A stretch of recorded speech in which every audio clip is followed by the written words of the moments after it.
Good morning, ladies and gentlemen, and welcome to the show. Glad to have you guys here. I got a good show for you guys today. It's the 15th of December, 2023, a Friday. TGIF, guys. Anyway, listen, let's get started. Listen, you guys, you gotta wait for it. Wait for it. Wait for it. This is not the big move that I've been talking about where gold's going to take off to the moon. This is not the moonshot right yet. Got to wait for it. It's coming. It's going to be when we start to run into what they call a recession, what they call their soft landing that's coming. That's going to be the big move. When they realize, and I think they're starting to realize now, that's why they're using verbal, they're communicating verbally that they're going to be soft, that they're going to be dovish, that they're going to be the reason why they're verbally communicating this so clearly is not only is it the direction they're really going to go in, but they're also communicating it because they see these underlying problems coming.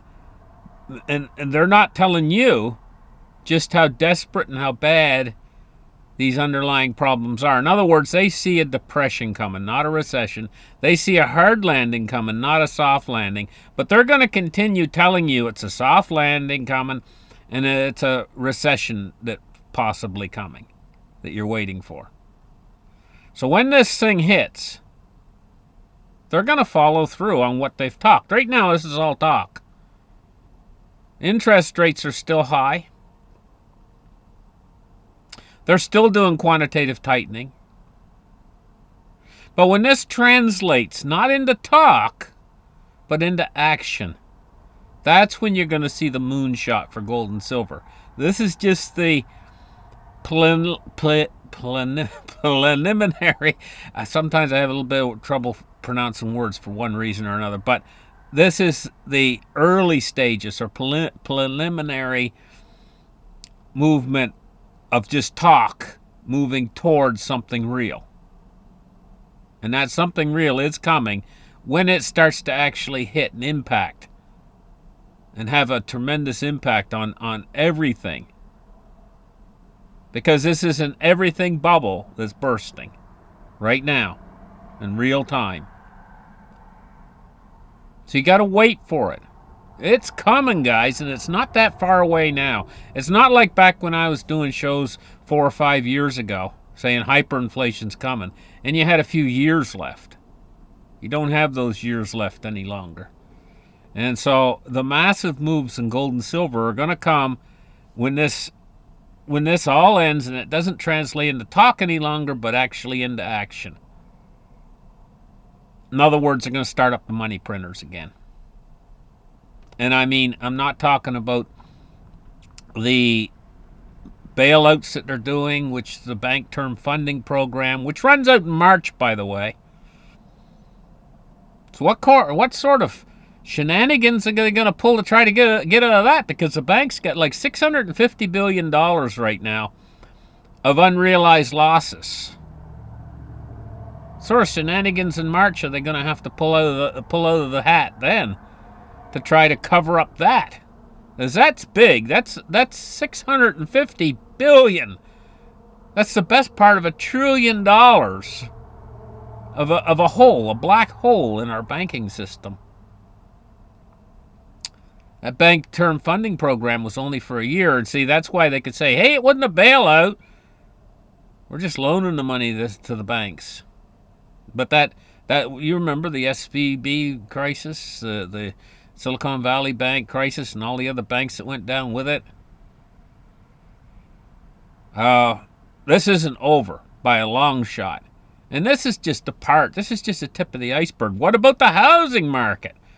Not just commercial real estate, but residential real estate is ready to take a massive decline. Not unlike 2008.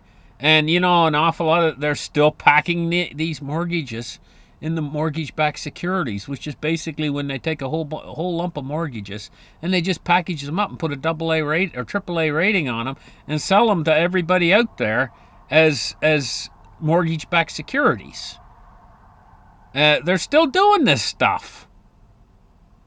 They've just changed the names a little bit is all they've done, but this is all part of it too. And the derivatives out there, derivatives market and everything's going to start to turn downhill, and they're going to come into the rescue like the White Knight.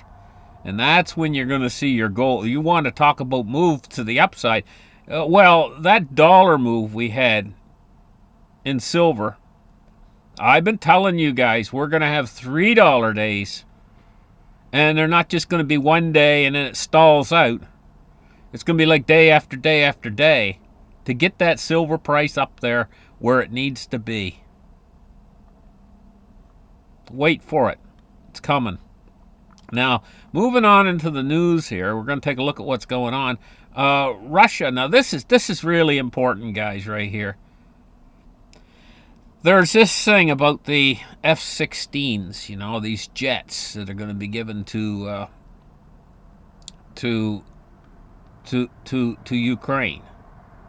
And Russia's really upset about them. One of the reasons why Russia, I guess, is upset because these jets, I guess, can be converted into nuclear weapons. I guess they can carry. I'm not sure about that, but I'm pretty sure about it. That the F-16s in these jets, but Russia's mad about it, and they're saying that if Ukraine starts to use these NATO bases to run their sortie missions into, from what I understand, into Ukraine, if they use NATO bases outside Ukraine, that evidently Russia's warning that they could be targeted. Well, how would that be if they're using a Ukrainian? If they're taking the Ukrainian jet and they're parking it in a NATO base, are the Russians saying? Are they? Now, this is a question mark. Are the Russians saying that they're going to target them at their base? Because that would be if they did that, that would be a lead into World War III right then and there. You know, I mean, it says here Zelensky's in Washington, making the rounds at the Oval Office and halls of Congress.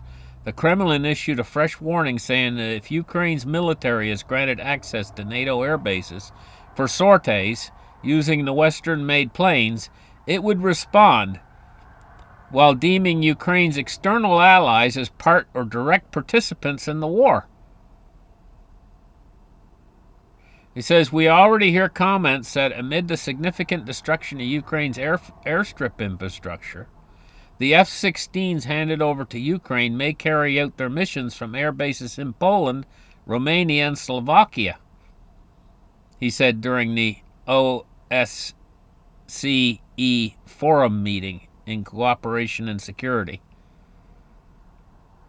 According to the diplomat, Moscow will view this as these countries' participation in the conflict and will force Russia to resort to respond measures, whatever that is, respond measures. Doesn't sound good to me. This has the potential, if this was played out, this whole thing I just read you, to start World War III. If it plays out. But maybe it's just talk. Maybe it's just rhetoric. Now, in China right now, they're freezing their butts off. Most of China, a cold wave is freezing most of China. And guess how cold it's getting? It says temperatures were expected to drop below minus 40 degrees Celsius in parts of the northeastern provinces. They're not used to that kind of cold. And in fact, all of China's freezing. I think there's pictures here. There's pictures of it snowing and snow plows and everything else going on in China. They're freezing their butts off over there. What's happening with the weather?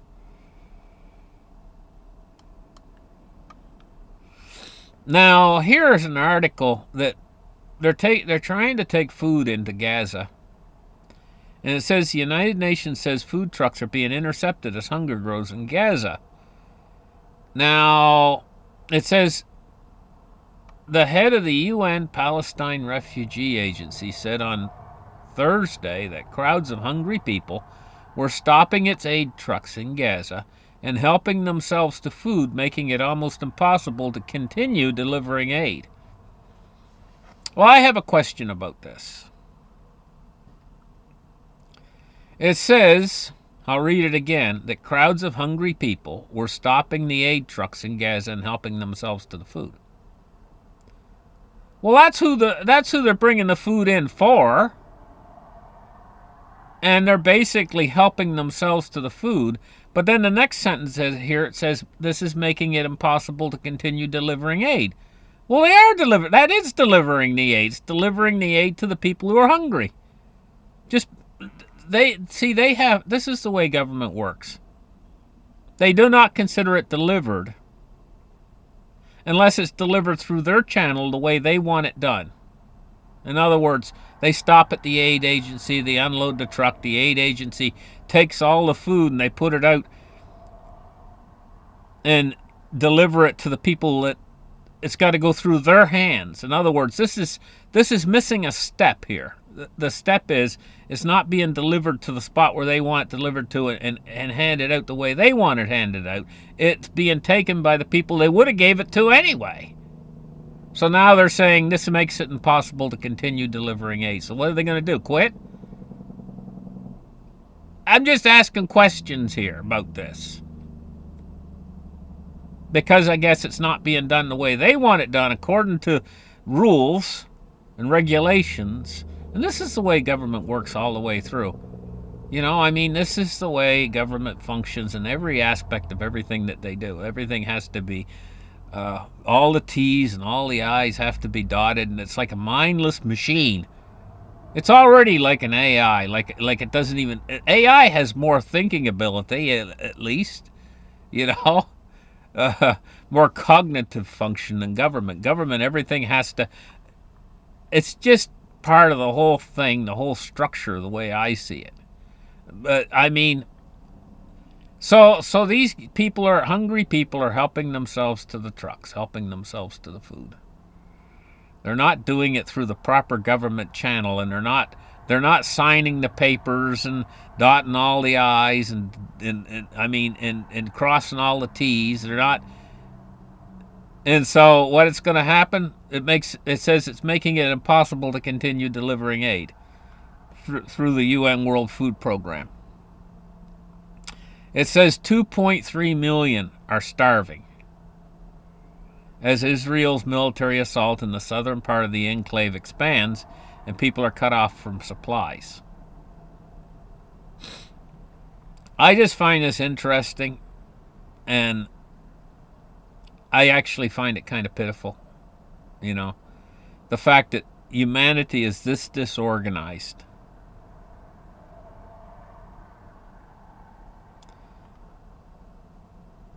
Organization, sometimes if it's total organization, can lead to disorganization.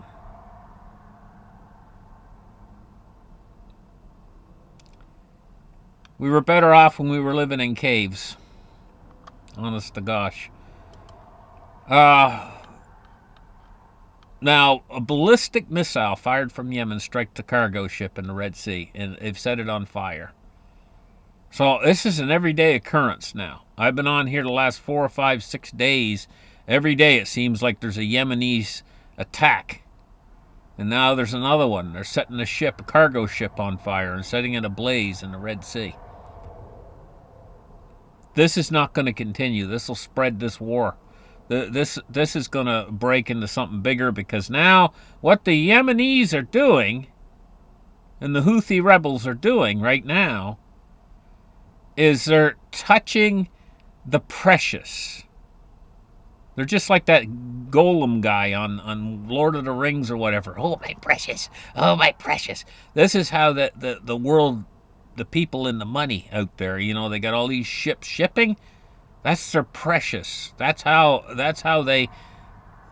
There's big money involved here. We're talking billions, if not trillions of dollars around the world in this. And the Houthis are touching their precious. This will not continue. This will strike up something bigger if this continues. Simple as that. Israel-Hamas war. Israel intensifies its attacks on southern Gaza. So, no, I'm telling you, back when people lived in caves and were hunter-gatherers, they were in better shape than the people today. With the modern, all these so-called modern conveniences, they can't feed starving people. And this could spread to country after. What the people in Gaza are going through, the whole world could be going through. If humanity doesn't get their act together.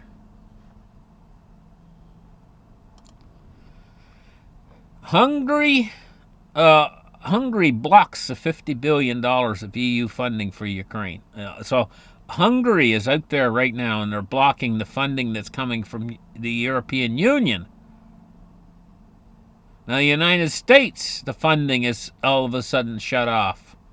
So the spigot of money that's heading into Ukraine right now is being...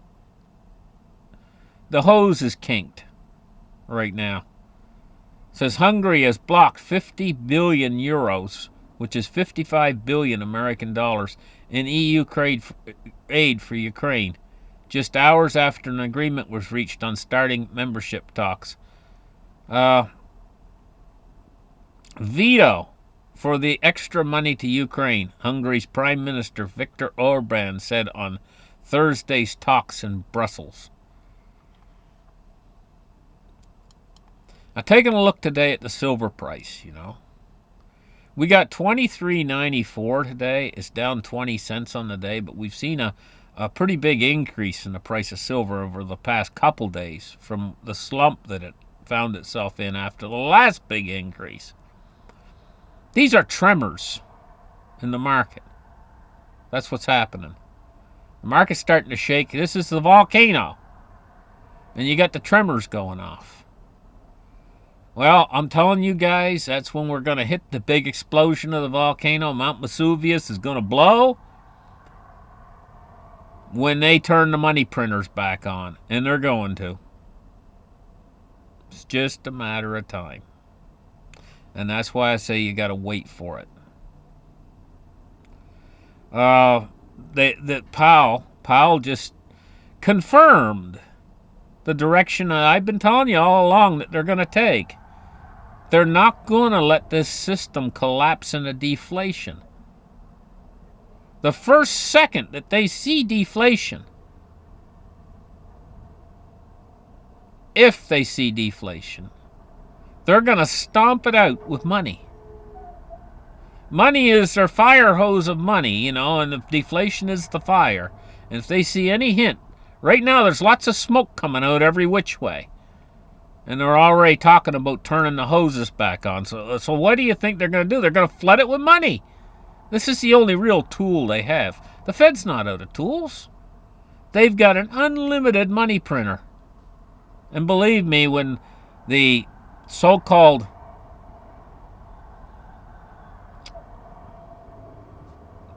poop hits the fan, they're going to do it. They're going to turn on the money printers again. Look at what they did during COVID. You think they can't do that again? Except this time even bigger. It won't take it. This whole thing with them suppressing the price of gold and silver, this time it won't take it because it's going to be a loss. This time is going to be different. There's going to be a loss of faith in the purchasing power of the currency itself. It's going to finally happen. And you can't put a price on precious metals when that happens. Now, here's something I want to point out to you guys about the cryptocurrency and the precious metals. The central banks are not buying this stuff. But the central banks are buying this stuff right here, gold. What does that tell you? It reminds me of an old joke, you know. It was Alcoholics Anonymous. So there's a preacher up there. They had a preacher in, a special guest, you know. And the preacher is going to put on a demonstration for all the alcoholics. So all the alcoholics poured into the auditorium, and there's about 100 of them in there, all sitting down to listen to the preacher explain how bad alcohol was. And so the preacher pulls out this bottle of vodka, nice clear bottle of vodka, or it might have been tequila, one it was real hard liquor, you know. And he takes a worm, the preacher does, and he's standing in front of the whole audience, and he lifts the worm up out of the container, and the worm's squiggling and swirling, and the worm in the tweezers, you know, the worms in the tweezers and everything, and he drops the worm into the alcohol. And the worm twists and turns a little bit, and then the worm drops dead and falls to the bottom of the alcohol. He looks out at the audience and he says, "What does that tell you about the harmful effects of alcohol?" And way in the back, there's this old alcoholic, and he puts his arms up and he's waving his arm to answer the question. He says, can you tell me what the harmful effects of alcohol after watching that worm? And the old alcoholic says, "Well, if you drink alcohol, you won't have worms." Anyway, where were we? Gold at 2033 today. Now, crypto today, we got 41,821 about the Bitcoin. Ethereum's at 2231, and XRP's at 61.9 cents. So yeah, the central banks aren't buying this. They're buying gold. And what does that tell you? They know. They know. They know where all this is going, and you can't put a price on precious metals. That's where all this is going, because this has never been done before in history. They've built a system from nothing.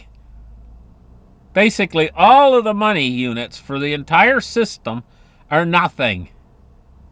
They're worth no more than World of Warcraft money, or the money in these games that your kids play on the PS5, the PlayStation 5. And they collect all this money. Look, Mom, I got 1,000 gold. Yay! It's nothing but air. Well, it's the same thing. You get some guy coming up, "Hey, I earned $20,000 last week." It's all air. The only thing underlying it that makes it any value whatsoever is the physical metals that back the system up. Okay. So what's the value you can put on them? Well, when we got a hyperinflation, you can't put a value on it, because when you're in the middle of the worst kind of hyperinflation, and people out there, I can talk all I want, but you don't realize what hyperinflation's like until you experience it. When you go into the store and a can of beans costs $2, and you go back the next day and they're $4, you go back the next day and they're $16, then your brain starts to think differently. It twists the way you think. You start to think to yourself, "Hey, you know what? I'm going to spend this money as fast as I can spend it." But everybody starts doing that, and once that gets firmly entrenched, it's impossible to extract yourself from the inflation at that point. Your currency is ceasing to function properly. And there is no alternatives to the fiat currencies except for precious metals. So who would want to trade you if precious metals is responding to that? In other words, if the currency is losing 100% of its value daily, that means tomorrow that your piece of precious metal is going to be worth twice as much as it's worth today. Are you going to trade it for that currency? Because you know by tomorrow you've lost half. because now you're holding the currency again. So how can you put a price tag on gold and silver when you got that going on with the currency? Because it would only be a price tag for one day, because tomorrow it's worth twice as much, and the next day 4 times as much, and the next day 8 times as much. You don't believe that can happen? Read your history books. It's happened many times. Especially notable was the Weimar hyperinflation in Germany. Okay, moving on. I took a look at the market here. It's up 13 points at 37,261. Taking a look at crude oil today at 71.03. It's down 55 cents. I suppose one of the reasons why it's so hard to get your head around it, and even for me, get your head around hyperinflation and understand it, is you've never really lived through it or seen it before. It's such an unusual thing, because you're used to your money being worth the same this week as it is next week, and the same next year as it is this year. You're used to that. You're used to it moving very slowly toward inflation, like maybe the price of something might go up by 5% in a year. But that's a working currency. What we're talking about here is when the currency ceases to function properly. And that's the ultimate conclusion that they set us on when they put us on this Ponzi scheme originally to begin with, where they create the paper money with debt attached to each note, and they don't create the money needed to pay off the debt, to pay off the interest that's accrued. And so the interest keeps building in this bigger and bigger pile of owed interest. And now it's got to the point where the United States is what, $33 trillion in debt, and in counting unfunded liabilities, it's like 200 trillion or more. That's an enormous pile of money. And if they were to take in all the money outstanding right now, all of what we call money or currency, they wouldn't even be able to pay a tenth of the debt outstanding, because they never created the debt outstanding, and they never created that money. They only created the loan, not the interest on the loan. And over a 100-year period, that's built so big now that they cannot even begin to attempt to pay off the debt, because that money wasn't created to pay the debt off with. If that's making any sense. None of it really makes much sense. But it's a Ponzi scheme. It's not supposed to make sense. It's only supposed to enrich the ones who created the Ponzi scheme. And that it did. In other words, we've all been crooked in the most cunning way possible. And now we're going to pay for that. Because ultimately the Ponzi scheme is going to blow up. It's going to implode on itself. That's the part in a normal Ponzi scheme where the ones who created the Ponzi scheme leave town. This is when it all comes crashing down. They take their bag of money with them and they get out of town, get out of Dodge. Well, these rich people are planning, the people who created this Ponzi scheme and everything else, or the people who have run it. The ones who created it are long gone, because it was 100 years ago, over 100 years ago. Yeah, they got their underground bases. They're going to crawl down in there, and you'll hear them screwing the lid tight like they're in a submarine. And everybody else will be on the surface, pounding on the door. Anyway, maybe I got a little bit of a vivid imagination there, but maybe it'll play out something like that. I mean, you got to understand that when the people realize what's been done to them, ultimately, and they will in the end, when this thing starts to implode on itself, it's going to make everybody poor except for the few, the few that are able to dip into the cookie pot. Anyway, 102.44 for the dollar today, and it's starting to go back up a little bit again. What just happened was a tell. It shows you what's going to happen in a bigger way later. And what happened is silver shot up $1 in one day, over $1. Boom. That was just on talk, hot air. What happens when it really starts to actually happen in real life? When they have to start, instead of quantitative tightening, when they have to switch back to quantitative easing, when they have to lower the interest rates, but fast, maybe a whole point they'll lower it one day in one Fed meeting, a whole percentage point drop interest rates because they see their system falling down around them. Maybe they'll have to go in and support all the people with fiscal stimulus, new programs and stuff, because the people are actually starving at that point. And they'll have to sign them up to a program to get a basic income, which there's nothing like fiscal stimulus to inflate, to create inflation. And so what's the net result of them saving the system? Oh, the inflation is going to be absolutely off the scale. But they'll be okay. They're just going to keep adding zeros, like they did in Zimbabwe. And so we will have starving millionaires out there, just like they did in Zimbabwe. It's a millionaire, but I can't afford a piece of toilet paper. That's where we're headed. So how can you put a price on gold and silver?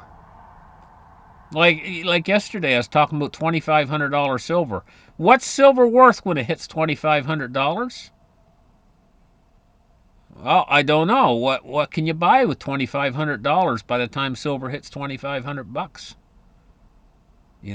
Maybe I'll tell you, you'll be able to buy a damn sight more than you would be if you kept your money in the bank. Just sitting there earning very little interest while the inflation's chewing it to pieces. Thank you guys for listening. We'll catch you guys in the next show, and have a great weekend, guys. Remember, you guys are the greatest. I really appreciate you watching my shows. It means a lot to me. Keep up the good work, guys. Comment in the comment section. Click the notification icon so that you know when I'm putting a show out. And we'll catch you guys in the very next one. And have a great afternoon. Bye-bye.